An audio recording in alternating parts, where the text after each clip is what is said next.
Olá pessoal, tudo bem com vocês? Espero que sim.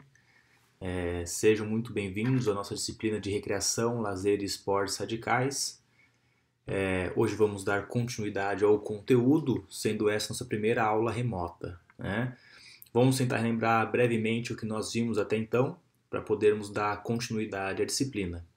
Mas antes de continuar, eu gostaria de reforçar uma situação muito importante da nossa profissão, que muitas vezes nós ficamos presos a algumas áreas mais comuns, mais populares do nosso curso, que tem todo o seu valor e merece todo o seu respeito, mas muitas vezes esquecemos que nossa área é muito rica, é muito ampla e que nós podemos ser muito bem-sucedidos profissionalmente e financeiramente, trabalhando, focando em coisas diferentes dentro da nossa área. Como, por exemplo, essa disciplina que nós estamos tendo, nos abre o horizonte, uma possibilidade de um leque de infinidades de possibilidades para que a gente possa estar trabalhando, né? Então, por exemplo, até então nós vimos aqui, né, essa sendo a nossa parte 3, nós tivemos nosso foco maior até o momento em algumas situações dos esportes radicais no âmbito da água, da terra, no ar. Nós começamos pelos esportes radicais em espaços urbanos, como o parkour, como o paintball, como o skate, como modalidades que a gente consegue fazer no nosso dia a dia, em espaços fechados. Tivemos até o contato com a modalidade parkour um pouco mais fortemente falando, e percebemos a infinita possibilidade que essas modalidades têm para que a gente agregue ao nosso dia a dia. Por que não investir em algo nesse sentido? Ou até por que não trazer esses conceitos para outras áreas, como por exemplo para academia, para esportes como futebol, atletismo, natação? Por que não atrair nosso público com conceitos diferentes, como os esportes radicais de espaços urbanos? Vimos também os esportes de aventura, né, e a possibilidade gigantesca que nós temos de trabalho, né, o ecoturismo, o turismo radical, o turismo de aventura, o cicloturismo, né, então tudo que agrega a questão da atividade física e esportiva em contato com a natureza, as possibilidades de locais de trabalho que nós temos, tudo isso é muito importante para a gente entender. Né? E hoje, para dar sequência e concluir o nosso assunto sobre esportes radicais, esportes de aventura, nós vamos falar sobre um grupo de modalidades esportivas que não necessariamente sejam radicais ou de aventura, mas que acontecem em um espaço muito importante economicamente falando, ainda mais num país como o nosso, como o Brasil, que é um país que temos épocas mais quentes ao longo do ano e nós temos um país que é praticamente todo banhado, né, pelo oceano, então nós temos muitas praias. E é sobre isso que vamos falar hoje, os esportes de praia, né, as modalidades esportivas de praia. Vale ressaltar aqui que o foco dessa aula não é nem nós conhecermos todas as modalidades, ou melhor, nós vamos conhecer boa parte das modalidades que podem ser praticadas na praia, tanto no mar quanto na areia. Mas o foco aqui, e desde já, é para que vocês pensem em como que a gente pode trabalhar com essas modalidades, tanto no litoral ou trazer, por que não, a praia até a cidade. Como trazer essas modalidades aqui para a nossa região, né? Então vamos começar, a aula vai se dividir em dois momentos. Nesse primeiro momento vamos conhecer os esportes da praia, tanto do mar como de areia. Nós vamos falar um pouquinho de cada uma delas com imagem e também fica aqui em cada slide das modalidades mais diferentes, um link para que vocês possam acompanhar aqui mesmo no YouTube alguns vídeos bem interessantes sobre essas modalidades. E não precisam se prender, obviamente, aos vídeos que eu estou sugerindo. Basta colocar o nome da modalidade no YouTube ou no Google que vocês encontram uma infinidade de imagens e vídeos tratando sobre a modalidade. Até conhecer um pouco mais sobre as regras, enfim. A ideia é que vocês conheçam, tenham alguma luz sobre as modalidades. Depois nós vamos, num segundo momento, falar sobre as possibilidades de mercado, de trabalho, aonde a gente pode investir nisso e como investir nisso, tá ok? Então vamos lá, começando com esportes na praia, os esportes no mar.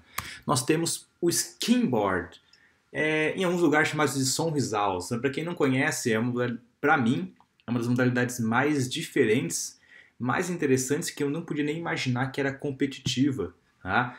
O skimboard, na verdade, é aquela prancha um pouco mais fina, né, que parece, por isso que eles deram o nome, parece um sonrisal. É praticado na praia, obviamente. O pessoal joga essa prancha de encontro ao mar e eles fazem os deslizes e, consequentemente, as manobras, como a gente pode ver nessa imagem. Tá bom? Então quem quiser depois pode dar uma observada no vídeo no YouTube. Lembrando que algumas modalidades como essa, além de ter o sentido competitivo, né, também tem uma veia muito na questão do lazer e da recreação, né? Então, todas as modalidades que nós vamos trazer aqui, elas têm um âmbito tanto de alto rendimento e competição, como no âmbito do lazer, da recreação, da educação, que são as várias formas, né, os vários viés que nós temos do esporte. Para quem não sabe, a pesca, meus queridos, também é uma modalidade esportiva, né? Inclusive já foi alvo de Bolsa Atleta. Alguns anos atrás, o governo federal distribuía bolsas, né, nacional e internacional, para atletas da pesca esportiva. Pois é, e temos até hoje. A pesca esportiva, pessoal, ela entra aqui no mar também, mas ela também pode entrar naquele contexto das modalidades esportivas de aventura e de natureza, né? Mais de natureza que a gente pode trazer é muito forte, inclusive a questão do turismo relacionado a isso, a pesca esportiva. Atrai muitas pessoas. Quantas pessoas vocês não conhecem que vão para o norte do país, geralmente lá na Amazônia, fazer a pesca esportiva ou a pesca por lazer, né? Então a pesca é algo importantíssimo para que nós também possamos investir e atrair pessoas para os nossos locais de negócio ou trabalhar exatamente com isso. Então a pesca esportiva, o legal da pesca esportiva é que quase que uma das regras fundamentais é a devolução do animal ao meio ambiente, né?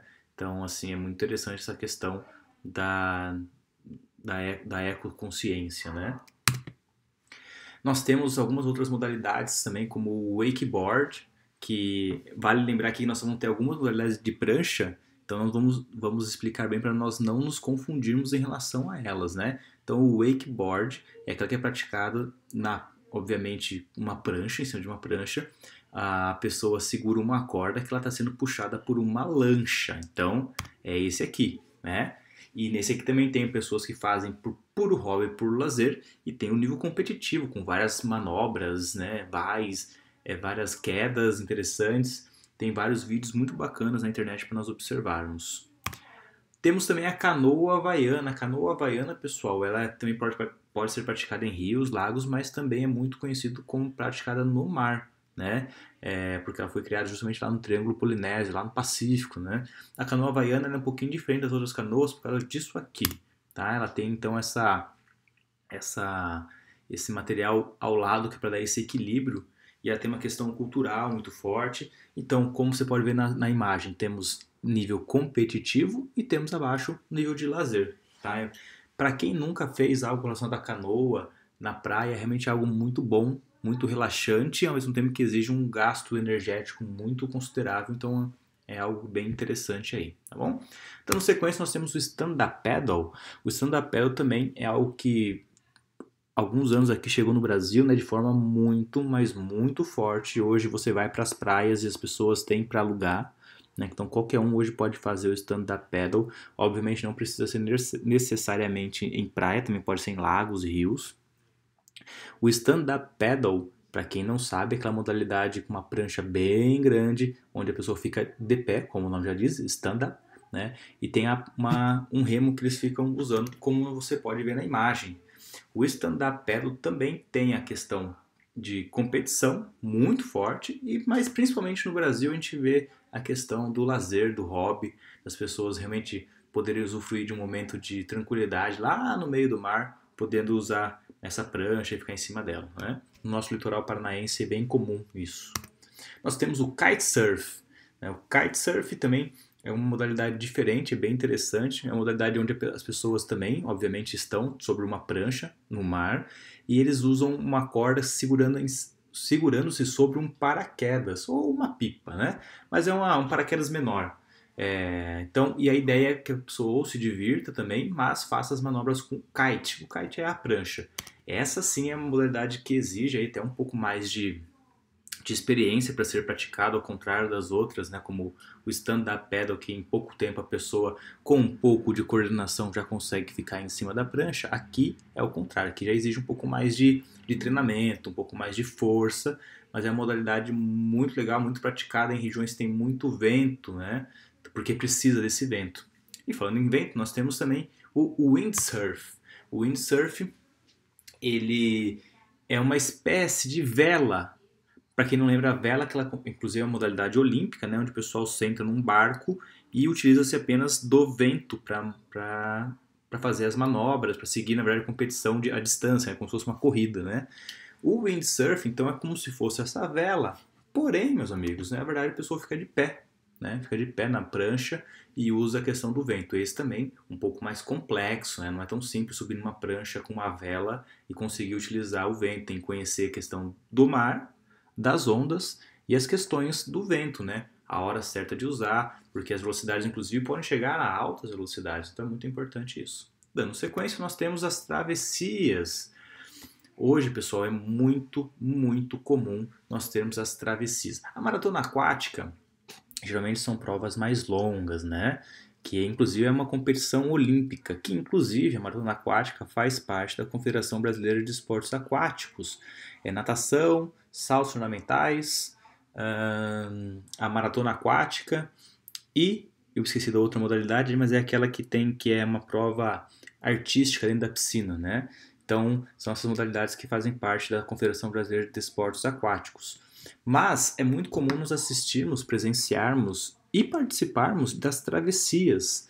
As travessias são competições de quilometragem muito menor, são 700 metros, 1.500, 2, 3, 5, ou seja, são competições com quilometragem menor, metragem menor, onde muitas pessoas fazem. Quando eu digo muitas, são muitas mesmo, tá? Muitas entidades, empresas, clubes organizam travessias em todo o litoral brasileiro. No litoral paranaense não é diferente, nós temos muitas competições de travessia. É uma competição muito interessante, é claro que exige um grau de organização grande, né? Porque envolve a questão do mar, que é perigoso, né? Não é tão simples, mas é uma modalidade que tem muitas empresas, muitos empresários, muitas pessoas organizando e ganhando dinheiro de forma justa, obviamente, com isso, né? Então é algo bem interessante que a gente pode pensar. Aí quem gosta de nadar, né, para investir nisso, quem gosta de fazer natação ou pretende trabalhar com natação, por que não também investir nas travessias? Inclusive tem pessoas investindo em treinamento para travessia. Conheço alguns bons profissionais que dão aulas, né, no mar. Então, obviamente eles têm os treinos nas academias aqui na região, mas semanalmente ou a cada 15 dias eles vão para o litoral fazer um treinamento no mar, né? Qual que é a vantagem de ir para o mar treinar, meus queridos? Ou de levar as pessoas para o mar? Como nós estamos falando, as pessoas estão cada vez mais pendendo a sair da sua rotina, sair do dia a dia, da cidade, né? Então, você conseguir vender uma proposta de treinamento num local agradável, bonito, onde as pessoas costumam, né, relaxar, que a gente sempre associa a questão de férias ou a questão de bons momentos, isso se vende muito bem, né? Se vende muito bem. Basta você ter uma boa logística, pensar em boas metodologias, pensar em como ter uma boa... vender bem essa ideia, que com certeza você vai ser bem sucedido nisso, tá bom? Encerramos aqui a questão dos esportes no mar e agora vamos para os esportes na areia, né? Também temos várias modalidades interessantes e aqui principalmente, né, eu gostaria que vocês pensassem um pouquinho em como que a gente poderia trazer esse espaço para cá, esse esporte para cá, né? Por que as pessoas hoje buscam muito o contato com a areia? O que a gente poderia fazer para trazer essas pessoas para dentro da cidade? Então vamos começar? Então vamos lá. A primeira delas, o frisbee. O frisbee é muito mais tranquilo, muito mais praticado não tem a nível competitivo, né? O frisbee jogado na areia. Quem tiver interesse, procura a competição que é muito forte nos Estados Unidos, que é como se fosse um futebol americano com o frisbee, tá? Se eu não me engano, um dos links que está nesse slide é sobre isso, tá? Mas o frisbee é muito gostoso de praticar na praia. Criança, jovem, adulto, idoso, qualquer um pode praticar, inclusive com animais, né? Joga para o animalzinho pegar, para o cachorro, então é muito, muito interessante. Então o frisbee, que nem esse disco, né? Então não é competitivo, é muito mais no sentido de lazer, de um hobby, mas muito interessante. Outra modalidade que também ela é muito mais focada no lazer, na recreação, é o frescobol. Tanto que o frescobol, na verdade, o grande objetivo dele é fazer com que a bolinha não caia, né? Então é sempre entre duas pessoas, a raquete e a bolinha, que ficam jogando entre eles, e o objetivo é não cair, ou seja, existe uma cooperação entre quem está jogando. não é um contra o outro, e sim os dois juntos, né? Então é uma outra atividade esportiva ou uma atividade física muito interessante, tá bom? Então aqui é a imagem do frescobol. É muito comum você ver na beira da praia as pessoas jogando, relaxando, se divertindo. É muito importante as pessoas, de qualquer forma, estarem fazendo alguma atividade física, mesmo no seu momento de lazer, mesmo no seu momento de férias. Agora nós vamos entrar em algumas adaptações de modalidades já existentes convencionais que são adaptadas para a praia. Muitas delas já com um certo sucesso internacional, com competições bem fortes, inclusive modalidades que fazem parte de Jogos Olímpicos. Começando pelo beach tênis, simplesmente o tênis na praia, né? Como é dito no slide, foi criado a partir do frescobol, ou seja, uma modalidade que é uma atividade física, né, que não tem uma competição, adaptou-se puxando todo o conceito do tênis em si, né, que nós já conhecemos como modalidade olímpica, inclusive, para a praia, né? Então muitas pessoas praticam e hoje existem competições realmente de nível muito forte. Pode ser o mais interessante é que ela pode ser jogada tanto de forma simples, né, um contra um, ou em duplas, também é muito legal. O objetivo, obviamente, como é do tênis, é você dar a raquetada e fazer com que a bola caia do outro lado. Tem uma série de regrinhas que não é o objetivo da gente entender hoje, né? Senão a gente ficaria aqui uma aula para cada modalidade, porque tem muitas regras e muito interessante. Mas enfim, né? Fica a dica aí para pensar nessa modalidade. Dando sequência, nós temos o vôlei de praia. Esse eu não preciso nem falar, né? Modalidade olímpica, bem conhecida, muito forte no Brasil e no mundo. Claro que o Brasil também é uma das potências no vôlei de praia. Nós ganhamos medalha de ouro aqui no Rio 2016 com a dupla masculina. Então a gente tem bons resultados no vôlei de praia. Essa aqui eu não preciso nem me prender muito a ela, porque vocês todos já conhecem, vocês todos já assistiram e muitos de vocês já devem ter inclusive jogado. Uma variação do vôlei, mas que também é muito forte já internacionalmente, claro que no Brasil não deixa de ser diferente, é o futevôlei, né? O futevôlei, pessoal, para quem não conhece, é uma modalidade que ela é basicamente jogada em duplas, mas pode ser jogada em trios ou quartetos. E o objetivo é, assim como o vôlei, fazer com que a bola caia do outro lado da quadra, tem a rede para dividir, mas é sempre com ou membros inferiores, ou tronco ou cabeça, sem usar as mãos, né? Então ele é o oposto do vôlei nesse sentido. Não pode usar os braços. Então é um esporte que tem um grau de técnica, né? Muito complicado, muito difícil, mas para quem começa a praticar, realmente gera um nível de participação até de vício muito grande. Tem muitas pessoas que praticam o futevôlei e essa é uma das modalidades que nós vamos tratar daqui a pouco da importância delas hoje em dia, principalmente para o brasileiro, tá bom? Então, na sequência, o outro que é o futebol de areia, o beach soccer, também é uma modalidade que não precisamos nos prender muito. O Brasil é referência mundial nessa modalidade. É claro que se nós formos para a praia, nós vamos ter desde as crianças que colocam o chinelo na areia, que colocam 2 pauzinhos na areia para fazer de golzinho e se divertir, até o nível competitivo, né? Onde nós temos aí o Brasil, talvez não, com certeza a maior potência do futebol de areia. Temos outras boas seleções, como Portugal, que é uma das principais seleções do mundo, que sempre briga com o Brasil. Temos a Rússia, temos a França também, que fazem boas campanhas. Mas o Brasil é, sem sombra de dúvidas, ao longo da história, aí, a seleção mais vitoriosa do futebol de areia, né? Nós temos o handbeach, ou beach handball, ou o handball de areia. Modalidade essa que também veremos mais para frente na disciplina de handball. Mas ela é muito interessante porque ela tem algumas características que tornam ela muito mais plásticas do que o handball convencional que a gente conhece. Na verdade, o beach handball, vou dar só um spoilerzinho aqui, que acho bem interessante, é que o gol pode valer até 2 pontos no handball de areia. Mas o gol para valer 2 pontos tem que ser feito ou pelo goleiro, ou de uma penalização, ou a parte mais legal, que é a parte do gol acrobático, espetacular. Ou seja, o jogador para fazer um gol ele tem que dar um giro no ar, fazer alguma jogada mais plástica para que o gol possa valer 2 pontos. Dessa forma torna o esporte ainda mais interessante, né? Então aqui para vocês terem uma referência de imagem, podendo dar uma observada, que é muito legal, tá?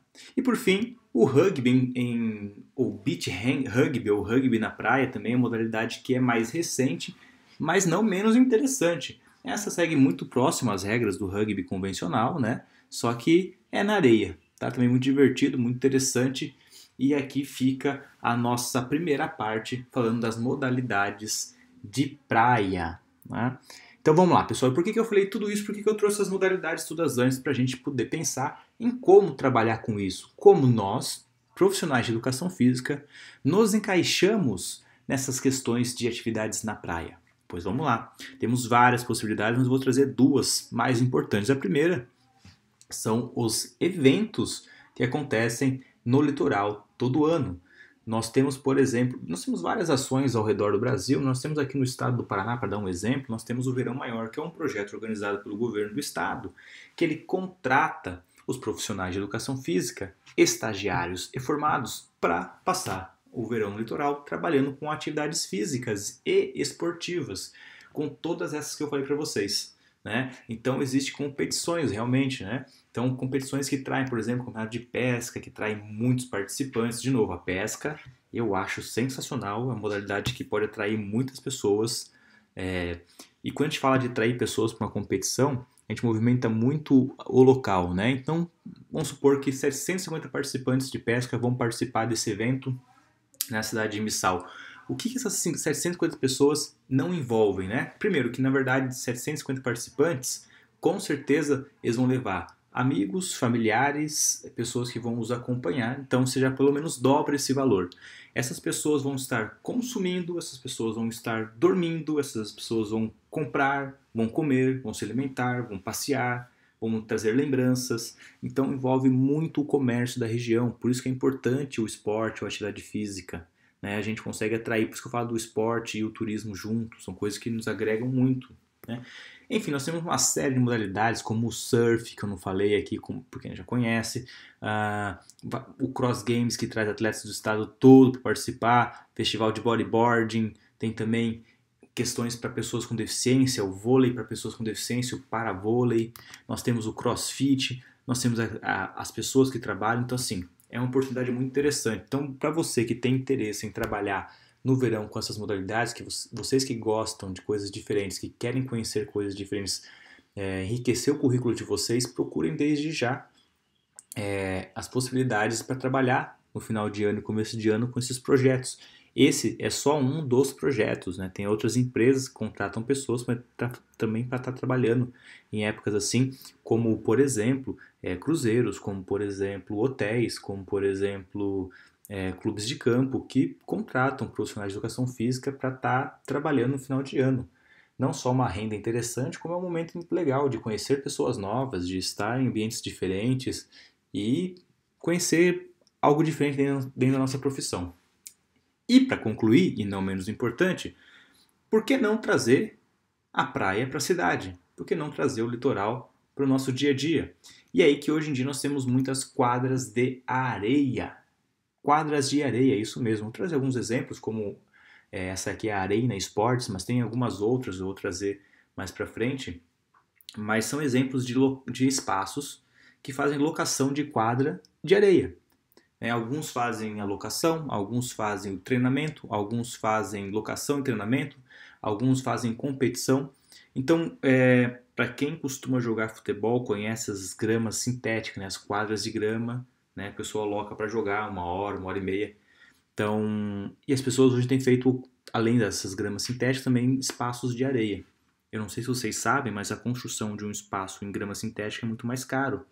Para você fazer um espaço com a areia é muito mais simples, muito mais barato, muito mais em conta. Então tem muitos profissionais de educação física que estão empreendendo, locando espaços ou construindo espaços para poder fazer a prática dos esportes na areia. E aí quando eu digo os esportes na areia, eu digo todos eles.